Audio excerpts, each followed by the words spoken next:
everyone. And so I'm a native Detroiter, so I'm about to greet you in true native Detroiter fashion. What up, though? That's what I'm talking about.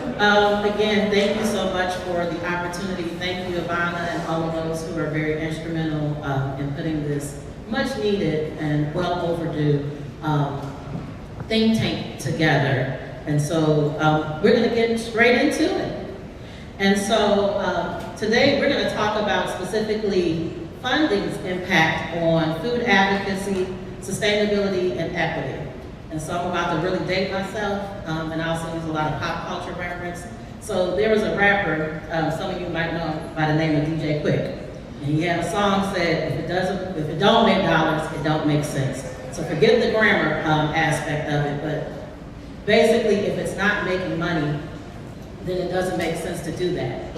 But in talking about that, and I know that was a rap song and it was pretty popular, but what it doesn't talk about is access to funding and some of the challenges that are associated with it. So as we talk about food advocacy, sustainability, and equity, and more importantly, the you in community, how are we, you or your organizations, are impacting those in the community doing that work. And so we're looking forward to talking about that. And so with that being said, if each of you could share your opinion on some of the challenges that are associated with addressing the nexus between food, sustainability, equity, and most importantly, funding. Who's going first? All right, so I'm going to give you a little overview of what NEI does. The New Economy Initiative has been around since 2007. And we build a small business ecosystem in Southeast Michigan to support and provide resources to under-resourced communities. Really, our goal, our entire existence is based on providing resources to Black and brown entrepreneurs. Giving them the resources to be able to start their businesses, to be able to scale their businesses, and really be as big as they want to be, and be able to hire from within their community, and really looking at economic development holistically. When we support small businesses in those communities that have the least amount of resources, they are going to sustain themselves, they are going to grow, and they're going to build upon their economy. What was your question? And so what are the challenges associated with food, sustainability, funding? Yeah, so the challenges with funding, I mean, there's entrepreneurs who want to get access to capital. It's not equal. It's not equal for entrepreneurs, and really we want to make sure we are setting up entrepreneurs from the ground level and giving them the resources to be able to access capital. Ultimately, that's how we measure success, is if an entrepreneur can access capital. The steps to get there can be very difficult, and we do a lot of grant making with regional organizations who do the hand-holding for the entrepreneurs, who support them in their accounting, support them in their legal, support them in setting up their brick and mortar, and really getting them to the point where they can access capital to be able to grow and scale their business. I see Winona, you're looking at, you want to get in, so Winona. So sure, I'll tell a little bit about the Detroit Food Policy Council. Is this better? Yep. So the Detroit Food Policy Council is one of more than 300 food policy councils operating around the country and Canada. But what is important about the Detroit Food Policy Council is that it came out of advocacy, on the ground advocacy. So the Detroit Black Community Food Security Network and advocates and activists approached City Council and said we needed to have this food policy council. And what has been part of our mission the whole time is not just being consumers, but also being in the business of food, right? Having a food sovereignty, having a say in what you do. And so I think one of the biggest obstacles is creating opportunities that fit the community. So, and the only way that you can fit the community is to have the community voice in designing whatever opportunities there are. So many times I'm at tables where people talk about, they think they know what the issues are, and they're designing things, but not including the people who will be using the whatever they're creating. And so it's just so important. I think that's one of the issues. Thank you. This is much better. That's one of the big issues of making sure that the opportunities fit what is happening on the ground. Great question, and thank you for this panel, this platform. I have a question though. How many of you guys are entrepreneurs? Most. So what I can say is we feel you. What we're doing is for you, and the work that you do is so important for our communities and for our ecosystem as a whole. So you are the true heroes and protagonists of this story.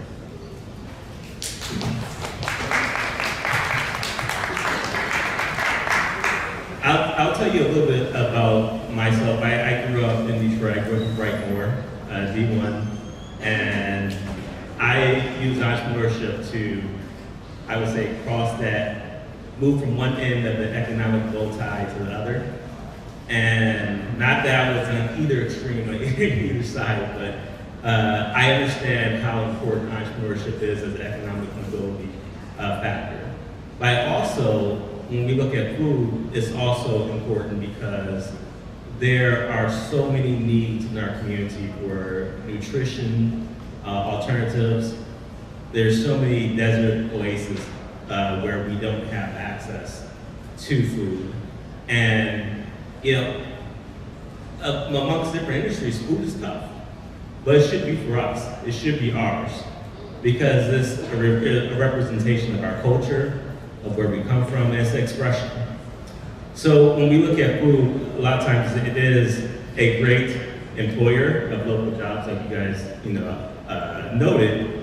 But because it is a source of employment, you also need capital. So you can build infrastructure to employ people, to build your brand, to build distribution, all the things that go into it that you don't really know when you are starting out doing something that you love. It becomes a business. You're like, oh snap, now I have to make business choices, I need business resources.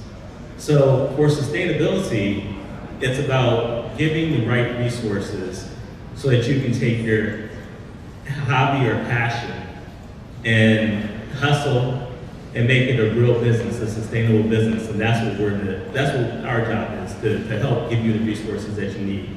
Not all resources look the same. You know, not all capital is good capital, and not all, assistance is the assistance you need at that moment in time. So our job is to help provide you that infrastructure of care and support so you can do all the great work that you do in terms of providing jobs and economic mobility to our community, but also nourishing, our communities as well. Thanks. Started with big questions, so I had a little time to collect my thoughts. But the Detroit Community Wealth Fund, we focus on helping start worker-owned cooperatives. We have a few startups that are in the food field. We do non-extractive lending, and we talk a little about that on our website. We also do technical assistance to help folks be ready to, when they come out of the gate with funding, and then we work alongside them as they offer them and with us and up on their own 2 feet. One of the things that we feel really strongly about is that, sort of being dependent on grant funding is a treacherous spot to be on. So we really look at how quickly we can get folks self-sustaining financially so that they have, the agency to make the moves with their business that they need to do. So I think that's one of the spots where we really try to focus. Okay, great. Thank you for those answers. And a few of you actually touched on something that's very, it's a reality. And it's the role that race and or socioeconomic status plays into funding. And so definitely want to talk about that specifically. How does, in your opinion, race and or socioeconomic status play into funding, and what can be done to address it from a policy standpoint as well as a practicality standpoint? I go first again? So, the data is there. I mean, there's no doubt that race is very much a factor in lending, and it's no doubt that Black and brown entrepreneurs have a much harder time getting access to capital. There's a couple ways we are working to address it. One, we find capital providers who have a different model.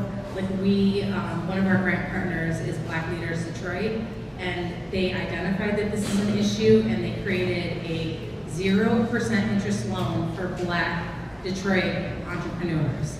So if you go, yeah, I mean, it definitely deserves a round of applause. The work that they're doing is incredible.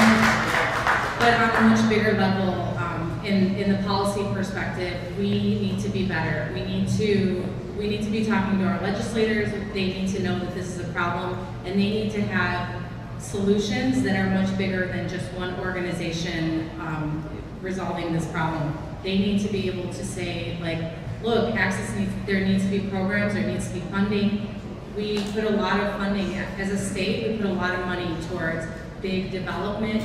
We're not doing the same for small businesses. We are not allocating the same amount of resources to small businesses who employ 50% of the workforce. 50% of the workforce is employed by small businesses, and yet the state allocates virtually no funding to those small businesses. Yeah, I'll jump in there.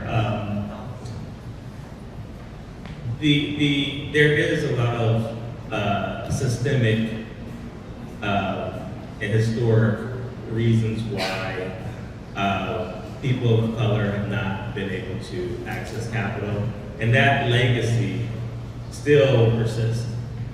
It hasn't gone away. It may not be as overt, but it still happens, right? Let's just be real about it. So we have to be just as intentional about making sure that we have different vehicles to provide capital. There are a lot of new loan programs coming on market, not enough, but they're out there. And making sure that, one, the business owners who need the capital are aware of how to get it.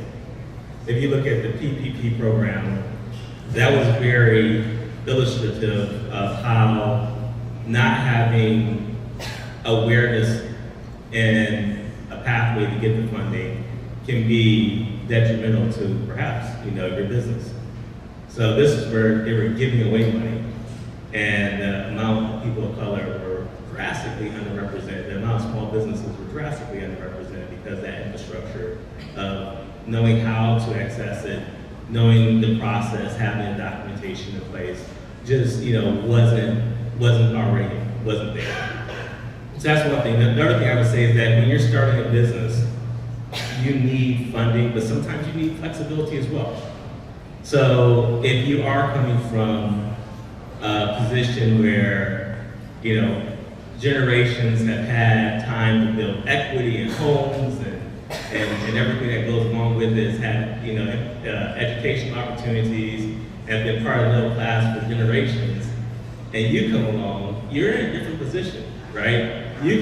That group can say, yeah, let's, spend $50,000, see what happens, and as we figure out what our market is, we talk about Detroit hustles harder, is not by choice, because we have to. When I grew up, you had to buy these two things and sell them and flip them tomorrow so you can pay the child support for the next day, pay your bills. So it's not a matter of, we just out here hustling because it feels good. We want to have a nice logo for a t-shirt. It's out of necessity. But we have to have more flexible capital. That's why I love the work that Detroit Community Wealth Fund is doing. It's not extractive. It gives you a little bit more patience. It gives you the wraparound support so you're not only getting the money, but you're getting guidance on how to make that money productive and useful. So I think we have to be intentional. We definitely need to make more capital available, but we have to have this infrastructure of support where you know where to get it, you know how to get it, and you know what to do with it once you do have it. Without that, then we're just, putting a Band-Aid over a gashing wound that's still there. And I completely agree. The only thing I would add to that is that when you're talking about policy, like you said, it has to be intentional.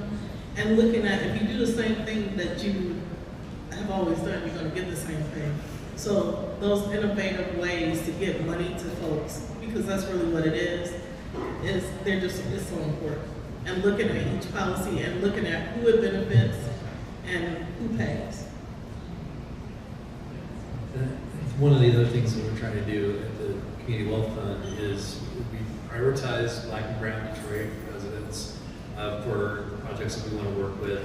But we have a project called the Cooperative Economic Network of Detroit program, where we're also trying to create a supportive network of cooperative businesses, which are predominantly owned by Black and Brown Detroiters, to work together, do business to business, and also just to help each other, just to find places where they can share costs, where they can learn from each other's experiences, and really build a community that I think is also part of the answer. So. Okay, all right, thank you for those responses. And so, of course, the name of the summit is the business of food. So clearly there is a nexus, if you will, between the economic impact economic impact and food sustainability and sovereignty. So if you can, just share, your thoughts on what that nexus is, and, is it economically impactful to have food-based businesses? Definitely. Definitely. So one of the things food businesses often have a low barrier to entry. Everybody eats is something that's very common. And also where you make the decisions, so much of our life and our life expectancy and the things that we're able to do has to do with our economic well-being as well. So it's about health, it's about economics, it's about moving ahead, it's about empowering a community. One of the studies that one of our colleagues did some years ago, but it still holds true, is that in the city of Detroit, if we could capture some of those food dollars, hundreds of millions of food dollars leave the city of Detroit every year. And if we could capture those food dollars, that food will go from the number 3 employer in the city to the number 2. If we could just capture 30% of those. So that's powerful. It's really powerful. Another thing I would point out is the Detroit People's Food Co-op, which is in the process of being built. Their model is, I think, not only is it the food co-op, but it's also the food security network. But they've included elements like the community kitchens, where entrepreneurs can come in and not have that startup cost of buying their own equipment. So I think supporting all those becoming owners of the People's Food Co-op and supporting that kind of effort, I think will sort of grow the agency and the decision making of our community. I've got nothing else to add. Okay, well, before I go to my next question, shout out to Malika Keeney. You're doing the Lord's work when it comes to food security and sovereignty in the city of Detroit, as well as others. And so if we'll pivot a little bit and talk about government, that's where I come from. And so what are some government policies that are impacting the work that you're doing, especially related to food policy? It doesn't have to be local, so, the state, I don't know. All right, everybody's looking at me, so I guess I'll go first. So we are, NEI is very focused on policy because we see that as really a sustainable, the change is really what's going to make small businesses sustainable long-term. So we are really focused on, Paul talked a little bit about the PPP program. There was, during COVID, there were some other state programs that also did not go to the right people. They allocated a couple $100 million to go to small businesses. The majority of the money that went out the door went to casinos and to large chain restaurants. So we're really working with the state to, one, define micro-business, define programs to go to those businesses that have 10 and under employees. So that if there is another pandemic or if there is another program that wants to allocate grants, they go to the right people. We are also telling the state, you are allocating all this money to large businesses. You're paying, $3 billion to bring a battery plant here. What are you doing for small businesses? Where's the equity in the funding, in our taxpayer dollars? Where is the support to small businesses?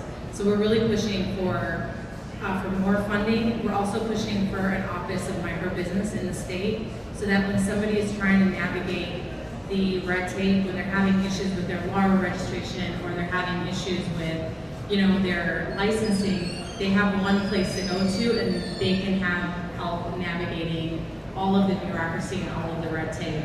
I encourage everyone in this room to reach out to your legislators and tell them about the issues small businesses are facing. As we talk to legislators, they tell us, they hear from the big companies, they all have lobbyists, they don't know what issues small businesses are facing, and they never hear from them. And I have to remind them that it's because they're busy running their business and they don't have time. But they need to hear from you. Your legislators need to hear your issues. They need to hear that you need additional resources, and they need to allocate resources to our communities. Okay, thank you. Anyone else? Just ditto. Another large piece of legislation that is in play right now, and may not sound like it impacts you, but it does, is the Farm Bill. So that has a lot to do with what we eat, what we grow, what we can buy, what we purchase, and it has billions of dollars for food and food businesses. So make sure that you let your legislator know what's important to you on the ground, what you need, what your community and what your business needs. I think one other model I would point at that might work well in Detroit is the Evergreen Co-ops project in Cleveland, where the city really committed to helping create, doing kind of what the Wealth Fund and some other groups here are doing, with city support, with city funding, to create river co-ops in a number of industries, including food industries in Cleveland. And that's been a relatively successful project, I think would be worth considering. I would add, and going back to your DJ Quick reference, we have to find more opportunities to put funding, not just loans in the hands of our small businesses, but procurement opportunities. We saw a lot of good momentum during the pandemic where the city, the different departments were buying from local businesses, and that was a lifeline. I mean, aside from all the grants, being able to have opportunities to procure food from local businesses, local small businesses. We have a lot of great events coming. We have the draft coming.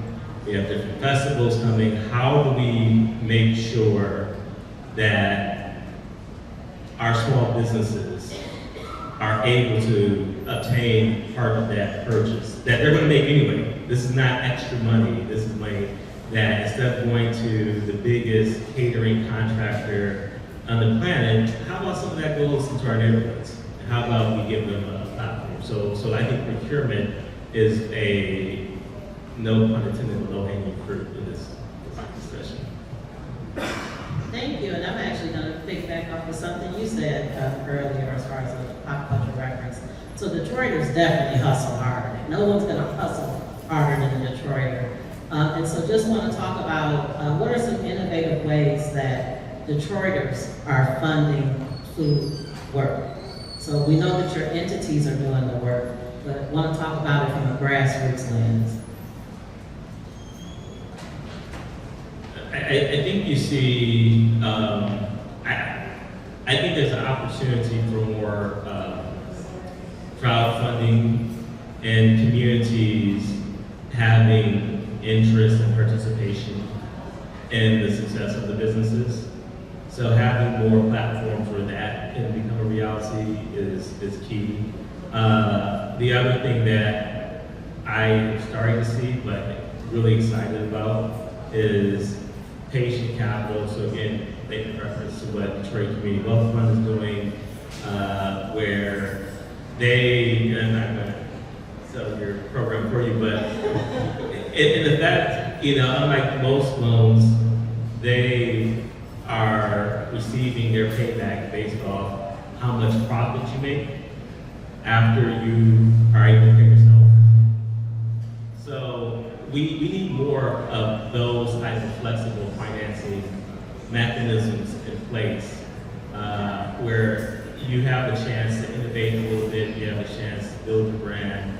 And the other thing I'm seeing is that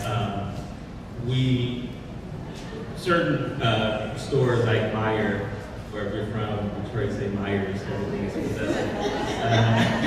Ford's, it's like Ford doesn't own the company, but anyway, it's at Meijer, they're doing a great job in some of their local markets of doing local procurement, but we also have to make sure that there's funding and financing available. So if you do get that large purchase order, you have enough, capital so you can make the big, production runs and satisfy the order. And also have the advertising and marketing to make sure that once it's on the shelf, there's some velocity. Just a side note, a lot of times people get that purchase order. The first one is great, but then they expect you to do demos or whatever you got to do to move the product, so you need a little bit of money for that. A lot of times people don't think about that. So tying funding to the success of your business and give you a little bit of latitude where you can pursue larger opportunities, do some product development without having to pay the bill next day. Now, I'll just give another shout out to Fair Food Network. Michigan, Aaron's back there. Dean DeVore, if you need some money, you go see that guy right there with the backpack. He has it in his backpack actually. So, but they do a lot of great work to make sure that they provide catalytic capital, which is so important for the ecosystem. So thank you, Aaron, for the work that you guys do.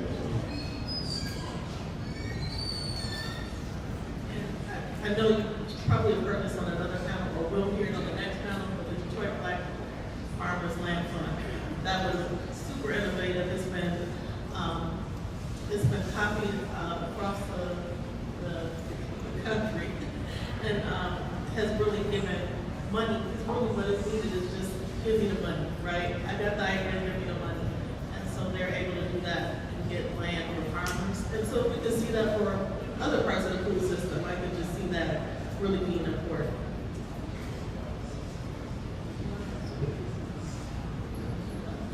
All right, awesome. So then, next question is, and we're still on the funding wave, and so if you could share your thoughts about the effectiveness of large-scale versus grassroots funding.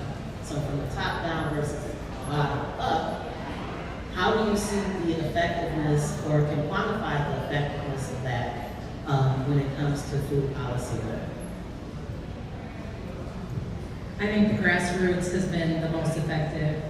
The programs that Paul has talked about are really the most effective. But having said that, it doesn't mean that we can't do that at the state level, we can't do that at the federal level. There can't be policy to make the money more nimble and easier for small businesses. I would say a lot of small programs. So Fair Food Network I worked for them years ago. But Double Up Bucks, it started as a small program, and now it's part of the Farm Bill funding that is available for folks all over the country. So that's so important. So many times grassroots initiatives can be picked up and be used as a model that can then show what is important and what works in the community.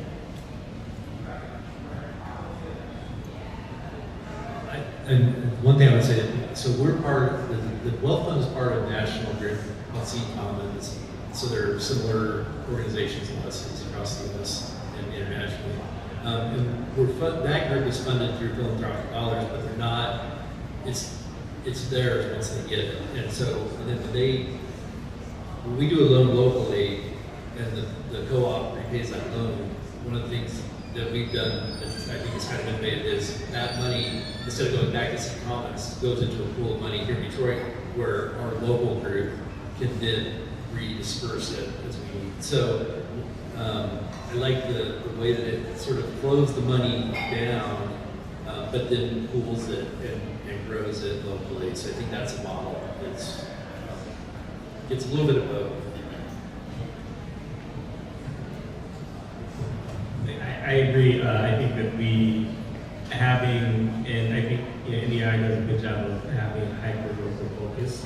So the risk is we have a lot of money at the top, not knowing how to reach those premises where people need it. And I think one of the strategies that the New Economy Initiative employs is to have trusted connectors who are engaging with small businesses. But I think the closer you are to the community, and the more agency you give to the people who are on the ground working with the small businesses, the better chance you're going to have to design programs that are nimble as well as effective in reaching communities. And thank you for that. So another reference from a rapper. Don't judge me, please. So we're going to talk a little bit about sustainability and the cost of sustainability, especially when it comes to food work. And so for those who know, Fat Joe, and he made a reference, yesterday's price is not today's price. There is somebody, all right, here we have it. Can't say amen, say ouch. And so we want to talk about environmental concerns and sustainability, especially when it comes to remediation of land. And we'll talk a little bit more about land use in a minute. But how does that impact funding for food policy work? And then what are some alternative ways to address this matter so that way it's not only sustainable for the land, but it's also sustainable in terms of keeping people in business? I know there's a lot. So I'll start with a little bit of the policy stuff. So first of all, sustainability, especially when we talk about food, we have to reposition it as a cost saver. Sustainability, especially if you figure out how to have no waste, you figure out how to store your food properly to get the least amount of waste, that ultimately is going to be money in your pocket. And we need to start talking about businesses as, they're there to make a profit. We want them to make a profit. We want them to create generational wealth. And sustainability is a piece of that puzzle to making more profits. As far as land remediation, there are programs. Government, Wayne County has a brownfield fund. The city of Detroit has a brownfield fund. The state has a brownfield fund. There are grants available for land remediation. It's difficult to navigate, but the funding is there. You just have to be able to talk to the right people at the city, the county, or the state level to get those funds to be able to remediate the land. The money comes through the EPA, and it's all grant money, so you don't have to pay it back. It's all there to do the assessments on the land, so you know what the environmental impacts are, and then there's money to clean it up as well. And you just need to go talk to the brownfield authorities to be able to access those funds.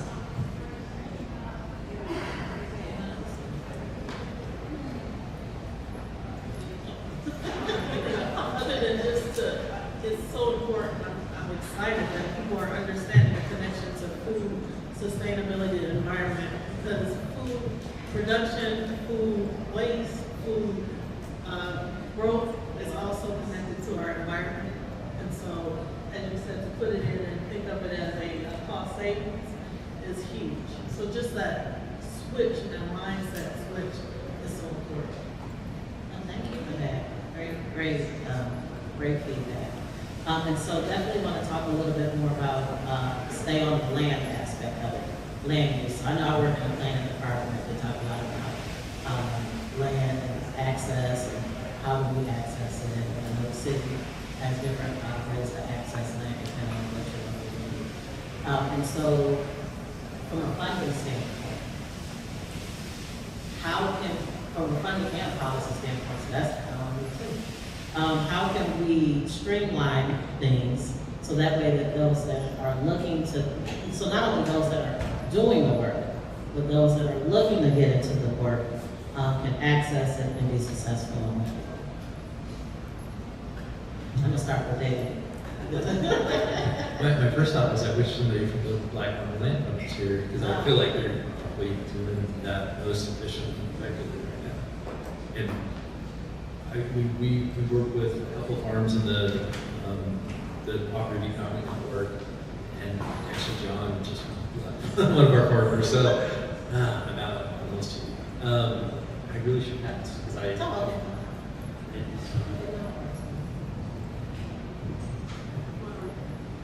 Okay, no worries. So wanted to talk about land use, especially when it comes to policy and funding. And so what are some ways or some suggestions that we can streamline both, so that way those that are not only in the industry, but those that are looking to get into the industry can access it and be successful?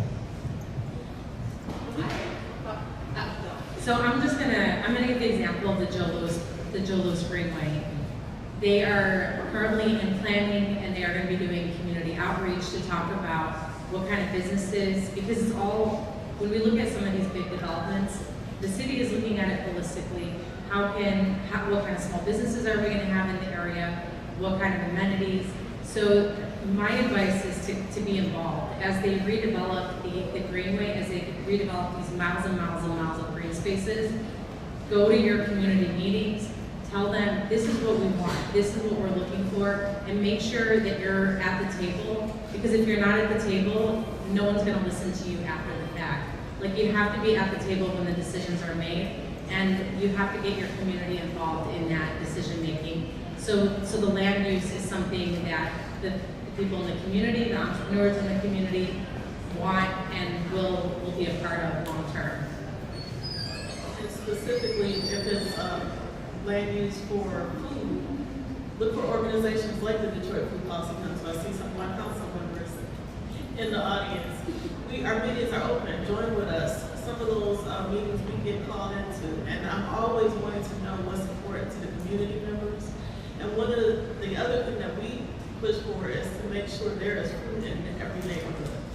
Every neighborhood should have great food businesses, great grocers, should have growing. So looking at that and working with our planning department, working with our developers to make sure that they are thinking about those things. Yeah, and I'm glad you said that too, because of course, you have your big box retailers, but there are a lot of great organizations and small businesses that are doing food work too. So even just thinking about the new market in Linwood and how they service the need for that particular community. So definitely appreciate it. I'm going to pop in, but not to stop or end you. More so to add to the conversation. We're a small business, and maybe with a big footprint, but we're a small business. And I'm sure, like most people here that have a business, we're always looking for different ways of being funded and money. So I think maybe the elephant in the room is, how do you, I'm talking all of you, how do you collectively look at, and for the room, I don't know if it's necessarily metrics, but what is it that triggers you? What is it that you say, yeah, these are somebody that we should be supporting or funding or, backing, as opposed to not? Is there something that maybe you think through collectively that, or some ways that you think collectively are sort of a generalization? I know it's hard to say, but something that you kind of live, breathe, and eat by, ways of funding. So I'll start by saying we don't fund small businesses directly. We fund the small business ecosystem. We fund nonprofits that provide services to small businesses. So we fund, here's our organization, we fund TechTown, Invest Detroit, Build, Score, Prosper Us, all of those organizations that do the one-on-one resources and technical assistance with the small businesses. Those are who we fund. So I can't answer your question directly. And it's a universal question for anybody on the panel. I would like to make a distinction. There are traditional lenders, which are your traditional banks, and I think that their process is a bit more cut and dry. The matrix you guys know, they look at the 5 C's, but they look at how much collateral you have, what your credit score is, you know, how much cash flow is going to generate, the stuff that you hear about all the time, you know, like, okay, X, not quite there yet, right? And then there's this other group of mission-based lenders. You may have heard the term CDFIs, these are community development financial institutions. And their role is to finance and fund projects that the banks typically cannot or will not do. There are approximately 8 to 10 in that service Detroit. And happy to give you the names, happy to name drop, because these are, I mean, as a practical matter, if you don't feel like you're ready for a traditional bank, these are the people that you would call. And yes, they look at, is your program going to generate cash flow? Absolutely, because they do want to receive their money back. It is a loan, but they also offer a couple of things. One, they're not as heavy on looking at your credit score. You know, they're a little bit more flexible by design.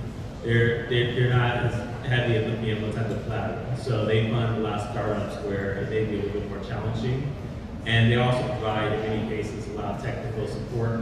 And they're flexible. I mean, they want to get paid back, but they're not going to be the ones who are going to put you out of your house if you can't make that next payment. They have a lot more flexibility. It's because of the funding that the philanthropic community and like organizations like NEI are providing funding to these organizations, so they can take a little bit more risk. They can be a bit more intentional about getting more businesses teed up. The one thing I would also say, so if you want a list of names, we can give those to you, because I know like when I'm on that side, like, you guys talk a whole bunch of stuff. I just need to know who should I call right now once I get out of here. I need money right now. I like the theoretical conversation, but you got a name for me, right? So we can give you those names to make sure you know exactly where to go. I would also say that, you know, if there is a way that you can parlay this into you owning a piece of land, owning the property, because especially if you're a restaurant, in most cases you're going to do a lot of the work to the property that you're developing. And what happens is you go out, you get a loan, you build it up for someone else, and then they get the equity. So then after 5 years, you know, they can do whatever they want, or 10 years, how long your lease is, they kick you out, and now you're stuck with the debt, and you're back at square one. So in terms of wealth building, you know, going to an opportunity where you can actually own the property, or have that asset, as you call it, would be, put you in a better position long term. But yes, there are names, there's people you can contact right now who would be willing to take a close look. And your co-op, and this gentleman right here on stage, will probably write you a check before he gets out here. I was going to say, so in addition to that, so the planning department, we don't necessarily handle funding. However, we do, as a city of Detroit, work with DEGC, which stands for the Detroit Economic Growth Corporation. And so part of that, they handle a lot, or they do a lot with development, small business, and whatnot. And part of that is the district business liaisons. And so I would definitely encourage everyone, especially if you're located in the city proper, you have a business liaison that is assigned to your city council district. So definitely reach out to them to talk about, you know, what are your dreams, what are your visions, and look at programs that could work best for you. Whether it's tax abatements, whether it's brownfields, so they're the ones that handle brownfields for the city of Detroit. Whether it's Motor City Match, Motor City Restore, if you're already an existing business. There are programs out there, and if you build it, yes, not only will we come, but we'll be there at the ribbon cutting, we'll be there at anything that you're giving away, especially if it's food. But more importantly, we're definitely there to support you, because it's not about, oh, downtown versus everybody, or downtown, Portown, Midtown. It's about all of the town. And we want to see all of Detroit successful, and it requires all of us to do our part. And again, the work is out there along with the funds. I just want to second what Paul said about ownership. I think it's hugely important. It's one of the things, the question what triggers us. I think we're looking to really fund people who want to own their property, and housing's not the only way to do intergenerational wealth. So we would like to support that wherever we can. I think that's